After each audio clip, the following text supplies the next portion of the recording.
कुछ माह पहले मैंने एक तहरीर लिखी थी जन्नत और जहन्नम से मुतल्लक बुनियादी गलतफहमी, जिसमें मैंने ये चीज़ बयान की थी कि क़यामत वाले दिन किसी शख्स की भी जन्नत और जहन्नम का फ़ैसला करते वक्त ये बात मद्देनज़र रखी जाएगी कि उसको गिवन कंडीशंस क्या दी गई थी, उसको माहौल क्या मिला था, उसको अकल कितनी दी गई थी, उसका इल्म कितना था, उसकी परवरिश कैसे की गई थी। इन सारी चीज़ों के मिलाप से जो उसकी शख्सियत बनी थी, उसने ओवरऑल क्या रवैया अपनाया, इन सारी चीज़ों को मद्देनज़र रखा जाएगा। यानी कि इंसान की जन्नत और जहन्नम का जो फ़ैसला है वो रैंडम नहीं है। ऐसा नहीं है कि सबको एक ही पैमाने से मापा जाएगा, बल्कि ये सारी चीज़ें जो गिवन कंडीशंस हैं इंसान की, इन चीज़ों को मद्देनज़र रखा जाएगा। उसी तहरीर में मैंने ये चीज़ भी बयान की थी कि कुरान ने काफिर की सज़ा बयान की है। अब काफिर कौन होता है? काफिर वो शख्स होता है जो कि जानबूझकर हक़ का इनकार करता है। कोई शख्स नॉन मुस्लिम्स के घर पैदा हो जाने की वजह से काफिर नहीं हो जाता। काफिर इंसान तब होता है जब उसको दीन का पैगाम सही तरीके से पहुंचाया जाए और वो ये जान ले कि यही दीन है। उसके बाद वो अपनी नफ्स की ख्वाहिश की बुनियाद पर, अपने मफादात की बुनियाद पर दीन का इनकार करे तो उस शख्स को काफिर कहा जाता है। काफिर कोई शख्स गैर मुस्लिमों के यहाँ पैदा हो जाने की वजह से काफिर नहीं हो जाता। तो इसका मतलब ये है कि खुदा के यहाँ मुजरिम सिर्फ वही होगा जो कि जानबूझकर हक़ का इनकार करेगा। एक ऐसा शख्स जिसने जानबूझकर किसी हक़ का इनकार नहीं किया, उसकी नीयत बिल्कुल साफ़ है, उस तक इस्लाम का पैगाम नहीं पहुंचा, या अगर पहुंचा है तो गलत तरीके से पहुंचा है, तो उससे ये सवालात भी नहीं होंगे, बल्कि उसकी जो गिवन कंडीशंस उसको दी गई थी, जितना इसको इल्म दिया गया था, जितनी उसको अकल दी गई थी, जो उसका माहौल था, उस हवाले से उसका हिसाब लिया जाएगा।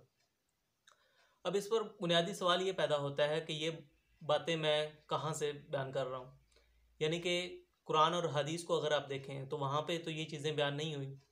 कुरान और हदीस में तो एक जनरल सी बात की गई है कि जो शख्स ईमान लाएगा वो जन्नत में जाएगा, और जो शख्स इनकार करेगा, जो शख्स दीन का इनकार करेगा, वो जहन्नुम में जाएगा। वहाँ पे ये चीज़ें तो बयान नहीं हुई कि जो शख्स जानबूझकर हक़ का इनकार करेगा सिर्फ वही जहन्नम में जाएगा। तो ये चीज़ें मैं कहाँ से बयान कर रहा हूँ?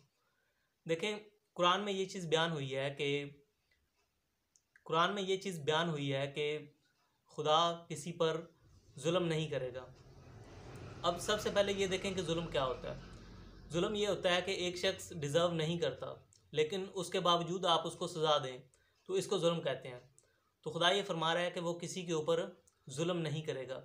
ये एक असूल है। असूल का मतलब ये है कि ये बात कंडीशनल नहीं है। ऐसा नहीं है कि इन सूरतों में तो खुदा सज़ा देगा और इन सूरतों में खुदा सज़ा नहीं देगा। खुदा किसी सूरत में भी सज़ा नहीं देगा। अब ये देखिए कि इस असूल को अगर मान लिया जाए तो इस असूल की ये एप्लीकेशन है कि खुदा के क़यामत वाले दिन मुजरिम सिर्फ वही होगा जो कि जानबूझकर हक़ का इनकार करेगा। अब देखें ना, किसी शख्स ने अगर जानबूझकर किसी हक़ का इनकार नहीं किया तो उसमें उसकी क्या गलती है? तो इस असूल की ये एप्लीकेशन है कि मुजरिम सिर्फ वही होगा जो कि जानबूझकर हक़ का इनकार करेगा।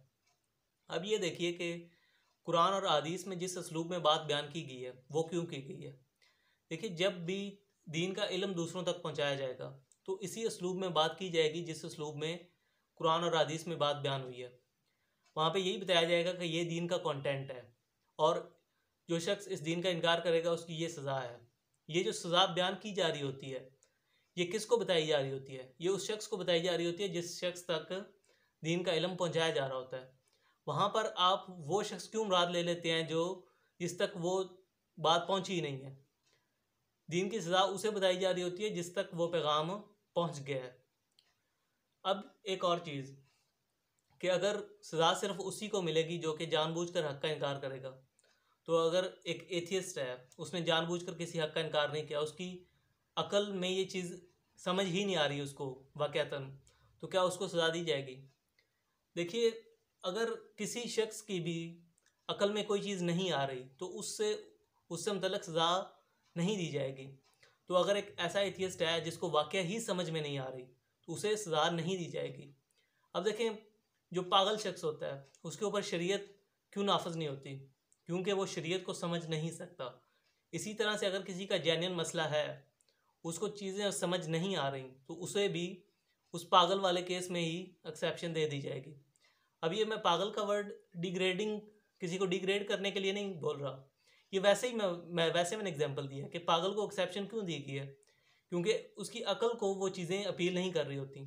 तो इसी तरह से अगर किसी का जेन्युइन मसला है तो उसको भी ये एक्सेप्शन मिल जाएगी।